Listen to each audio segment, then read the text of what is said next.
Are you familiar with Thurgood Marshall?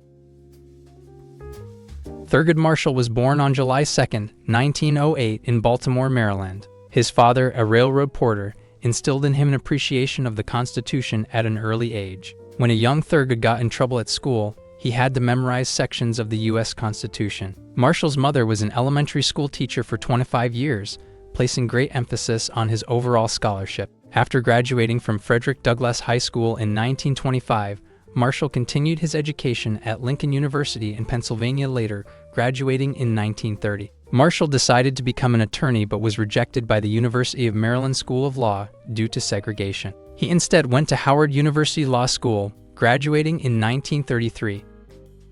He won his first major legal victory as an NAACP lawyer in 1935 on behalf of Donald Gaines Murray, a black student who, like Marshall, was also denied admission to the University of Maryland Law School. Marshall realized the courts could be a powerful weapon against racial discrimination. President John F. Kennedy appointed Thurgood Marshall to the U.S. Court of Appeals for the Second Circuit in 1961. With that, Marshall began his career as a jurist until 1967, when President Lyndon B. Johnson appointed Marshall to the Supreme Court. Marshall served on the High Court for the next 24 years, compiling a liberal human rights record that included strong support for the civil rights of people of color and constitutional protection of individual rights.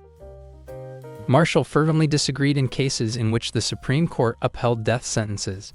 He wrote over 150 opinions dissenting from cases in which the court refused to hear death penalty appeals. In 1972, he argued in Furman v. Georgia that the death penalty was, in all circumstances, unconstitutional. Marshall was often called the silent revolutionary who viewed the United States Constitution as an evolving shield of freedom. In 1987, he gave a speech for the bicentennial celebration of the United States Constitution, claiming the government the Founding Fathers devised was defective from the start. It required several amendments, a civil war, and major social transformations to attain the constitutional guarantees and respect for freedoms and individual rights that the nation holds as fundamentals today. Learn more from Black Past and the Legal Defense Fund websites.